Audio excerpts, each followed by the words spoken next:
شرکت ما دلایل فتلای سما هت قیصری دون قیصری ده دوام کنو از آمون نه دو دمر واقع برا ما زازکی زونه ما tamam ما قصی کم پیا جو جن که تا استواقع آز زازکی نیوزن نواقع ترکی زونه نه ده پیل نما خو عارفه واقع گونه که تو حق کنه داده قصی بک واقع خو yabancı mecuru gune ka ala çi derde xoesti mik vakı qasib ke men atara vaka azan insanaro eziknya amune lewe ma bekhair ma bekhair Ne diyeyim sen ne diyeyim?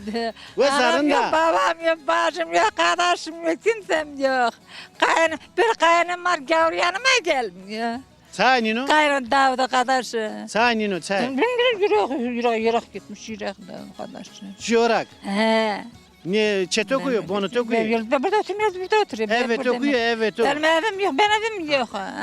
Evim yok. Benim evimi aldı, çocuklar aldı, bozdular, aldılar. Benim evim yok. Ben burada tek oturuyorum, ben burada. bege toçino koca toçino Kocam yok, kocam yok. çino He öyle. Biri burada, biri köyde. O yedi, bu yedi bak. Na o kadar norun değil. Babam çocuk gibi bakıyordum. Bezlik edip de ne hareketim yüzünü her şeyini yapıyordum. Bu ne kaya? Davud'um vallahi dedim ha.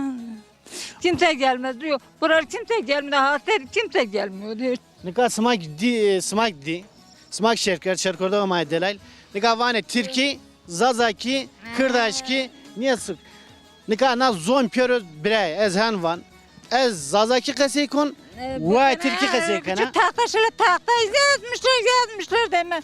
Bizim eve atmışlar deme. Bu ev satılıyor diyorlar.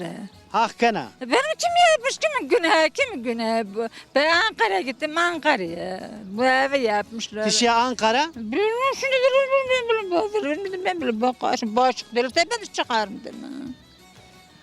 dert girse yani şey Ankara akışı Ankara yüz sere takdir yazmış gördü vato ki na bu sat na Yani bizim evin arasına atmış.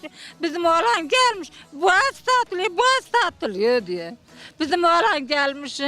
Ankara haber ettik. Yo ev satılmıyor dedi ev. Ben bakıyorlar ya. Ben de bakıyorlar ya. de son hatır veto Hasan. az son vay hadi hatır veto hadi hatır veto hadi hatır veto